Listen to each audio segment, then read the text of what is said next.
And now we must turn to the issue of gun violence in America today, because the latest mass shootings in Aurora, Colorado, and Newtown, Connecticut leave us all, liberal and conservative, Republican and Democrat, appalled and disgusted at the carnage.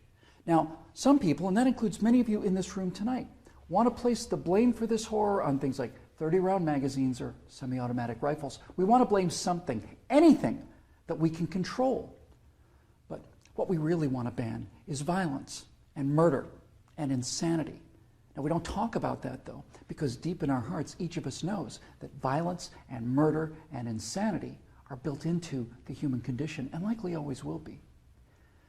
You know, there are two kinds of animals in this world, predators and prey. No one watches a leopard chase down a gazelle and denies that the gazelle has a right to use its hooves and horns to protect itself from the predator.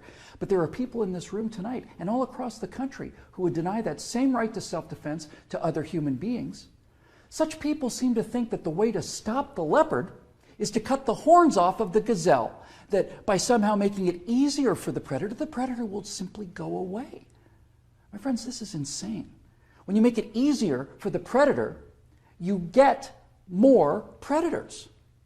So let's start with the so-called assault weapons, more properly known as semi-automatic rifles. In 2011, the total firearm murders came to 8,583, according to the FBI. Now, during that time, the total murders committed by rifles, all rifles, not just semi-automatic rifles, were 323. That's 3% of all murders. Hammers and clubs kill half again as many people as rifles. Hands and feet murder twice as many. And knives kill 5 times more Americans than all rifles combined.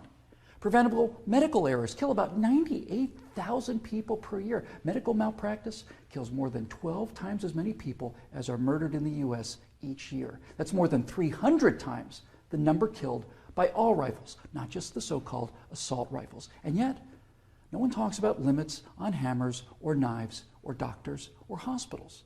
No one does that because the good we perceive from hammers and knives and doctors far outweigh their perceived harm. And yet, studies show that firearms prevent anywhere from 800,000 to over 2 million violent crimes every year.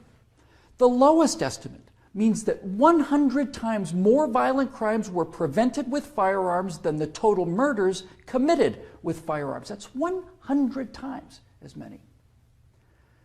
Now, in October of 2007, Amanda Collins was walking to her car after a night class at the University of Nevada at Reno. Amanda had a concealed carry permit for her 9mm Glock that she carried for self-defense.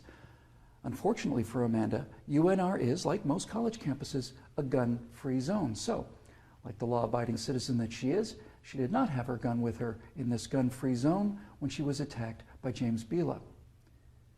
Bila raped her on the UNR campus less than 300 yards from the campus police office. He then walked away, and a few months later, this human predator went on to murder 19-year-old Breonna Dennison. Amanda Collins went on to say, quote, "I know, having been the first victim, that Breonna Dennison would still be alive had I been able to defend myself that night," unquote.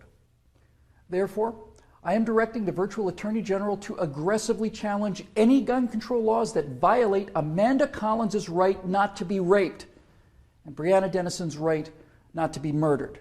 You're not forced to abandon your First Amendment right when you enter Chicago or New York, or your Fifth Amendment rights when you walk onto a college campus. As virtual president, I will veto on the spot, without hesitation, but with a great deal of pleasure, any and all attempts to destroy any of the Bill of Rights of the Constitution of the United States of America.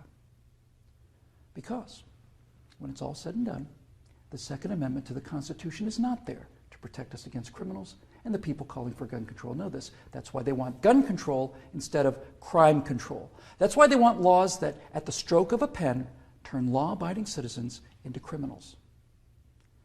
The Second Amendment is there to protect the American people from tyranny. The Second Amendment is there to protect the American people from politicians. The Second Amendment is there to protect the American people from us.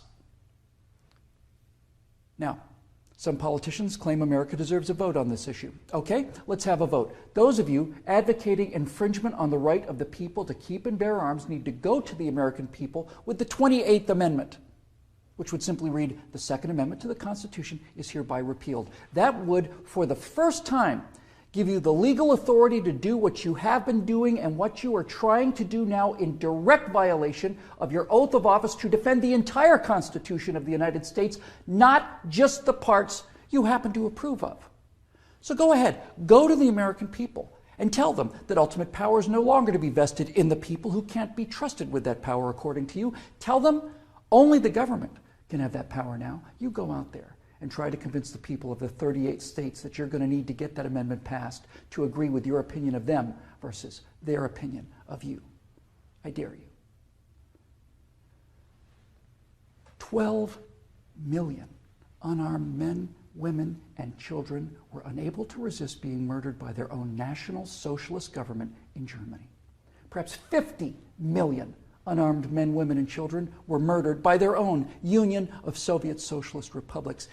50 million Chinese murdered by their own government under Mao, who also disarmed his people.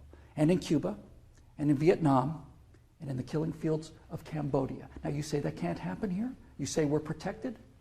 By what? By the Constitution that you're in the process of destroying? You are in violation of your oaths of office by so much as introducing this legislation, let alone passing it. My fellow Americans, the previous inhabitants of this chamber watched as 100 million people were murdered after being disarmed by their own governments. Every single one of those men, women, and children were as real and precious and irreplaceable as the children at Newtown. And I tell you here and now that I will be damned if I will let that happen to the American